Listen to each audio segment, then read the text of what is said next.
Let's see next question. In the quadrilateral 1, this is quadrilateral AB parallel to DC. AB parallel to DC. ये जो arrow है ये represent कर रहा है कि ये दोनों साइड्स पैरेलल हैं.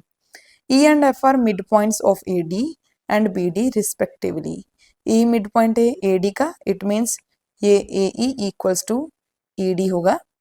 And F midpoint है DB का, it means DF equals to FB होगा.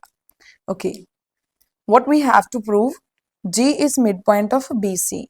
G midpoint of BC होगा, ये हमें प्रूव करना है. अब देखो हम कहाँ से चल सकते हैं. इस ट्रायंगल को देखो, इसमें E एंड F ये दो साइड्स के मिड पॉइंट से, तो बाय मिड पॉइंट थ्योरम ये इसके पैरेलल होगा, पैरेलल है. एंड सेकंड चीज, मिड पॉइंट थ्योरम के दो रिजल्ट होते हैं, एक तो EF पैरेलल टू AB होगा, दूसरा EF हाफ ऑफ AB होगा. इसको हम लिख लेंगे. उसके बाद इस ट्रायंगल को कंसीडर करेंगे. अब इस ट्रायंगल में ये पैरेलल टू दिस है एंड ये पैरेलल टू दिस साइड है. अगर ये इसके भी पैरेलल है, ये इसके भी पैरेलल है, इट मीन ये भी इसके पैरेलल होगा, राइट. इस ट्रायंगल में ये FG इसके पैरेलल प्रूव हो जाएगा. दूसरी चीज, F मिड पॉइंट है इस साइड का. Converse of mid point theorem क्या होता है कि अगर किसी ट्रायंगल में किसी एक साइड के मिड पॉइंट से ऐसी लाइन पास हो जो एक दूसरी साइड के पैरेलल हो, तो वो थर्ड साइड को मिड पॉइंट पे ही इंटरसेक्ट करेगी. यही थी converse of mid point theorem. Line passes through mid point of one side and parallel to other side, intersect third side at mid point, right. तो यहां से प्रूव हो जाएगा G is mid point of BC. First part हमारा clear है. दूसरा, अब इस ट्रायंगल में GF दोनों मिड पॉइंट है दो साइड्स के, तो by mid point theorem FG equals to होगा हाफ ऑफ DC. ठीक है, यहां से EF equals to half of AB, यहां से FG equals to half of DC. दोनों इक्वेशंस को ऐड करेंगे तो हमारे पास ये रिजल्ट आ जाएगा. EG कैसे बना? EF प्लस FG से EG बना, तो ऑब्वियसली दोनों साइड्स को, दोनों इक्वेशंस को ऐड कर देंगे, राइट. तो चलिए इसको सॉल्व करते हैं. ये डायग्राम मैंने ऑलरेडी ड्रॉ कर रखी है यहाँ पर, क्वेश्चन डायग्राम को देखकर इजीली सॉल्व हो जाते हैं. यहाँ पर हम सबसे पहले ये वाली ट्रायंगल लेंगे. इन ट्रायंगल DAB, यही ट्रायंगल क्यों ले रहे हैं हम? क्योंकि यहाँ पर ज्यादा डाटा गिवन है इस ट्रायंगल में, ये मिड पॉइंट से हैं, तो यहाँ से मिड पॉइंट थ्योरम लगाकर हम कुछ रिजल्ट लिख सकते हैं. In triangle DAP, E is midpoint of AD and F is midpoint of DB. Okay, तो यहाँ पर लिखेंगे using mid point theorem. Mid point theorem को यूज करके हम लिख सकते हैं EF parallel to AB and दूसरा क्या होता है EF इक्वल्स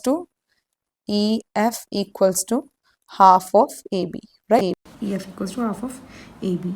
इतना हमारे पास आ गया. इसको 1 कंसीडर करते हैं. ओके, अब हम इस ट्रायंगल की बात करते हैं.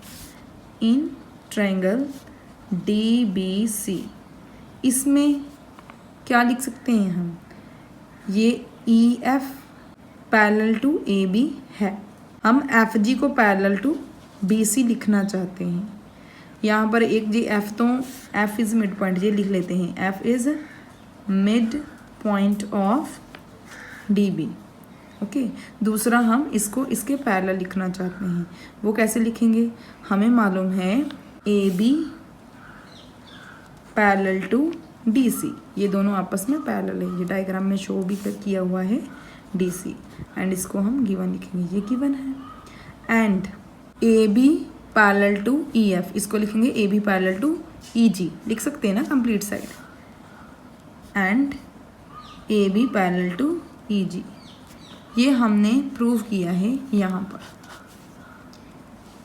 Proved above. ओके, यहाँ से this implies that A B parallel to D C, A B parallel to E G. यहाँ से क्या इम्प्लाई हो रहा है, D C parallel to F G, या आप लिख सकते हैं F G parallel to D C, F G parallel to D C. अब देखो यहाँ पर ये एफ मिड पॉइंट है, दूसरा F G parallel to D C है, एफ मिड पॉइंट है, F G parallel to D C है। तो यहाँ से by converse of mid point theorem, G is midpoint of CB, G is midpoint of CB। Converse of Thales theorem कैसे लग रहा है मैंने आपको पहले ही बताया है, ठीक है। आपको थ्योरम्स अच्छे से याद करनी है, थ्योरम्स की स्टेटमेंट अच्छे से आपको मालूम होनी चाहिए, तभी ये क्वेश्चन ईजी लगेंगे। अब यहाँ तक ये तो फर्स्ट पार्ट था, फर्स्ट पार्ट हमने प्रूव कर दिया। सेकेंड पार्ट क्या था हमारा, यहाँ पर देखो A G equals to half of A B plus D C. यहाँ पर हमने लिखा है using converse of mid point theorem, right. अब यहाँ पर जी मिड पॉइंट है बी सी का, एफ मिड पॉइंट है डी सी का, तो इसी में यूजिंग मिड पॉइंट थ्योरम दोबारा से लिख लेते हैं यहाँ पर, in triangle D B C, इसमें F is mid point of D B, ये गिवन है, G is mid point of B C, ये हमने प्रूव किया है। Using mid point theorem what we can write, F G is half of D C, right. इसको 2 number देते हैं, ये इक्वेशन नंबर 1, ये 2। ऑन एडिंग 1 and 2, 1 and 2 को ऐड क्यों कर रहे हैं, क्योंकि यहाँ पर हमें ई जी चाहिए, ये क्या है ई एफ, ये क्या है एफ जी, तो इन दोनों को ऐड करेंगे तभी तो ई जी बनेगा, दैट्स वाई हम इन दोनों को ऐड कर रहे हैं। यहाँ पर क्या आएगा E F plus F G equals to half of A B plus half of D C. यहाँ से E F plus F G E G equals to, take half common out, bracket के अंदर क्या बचेगा A B plus D C, that's it. यही हमें second part में prove करना था।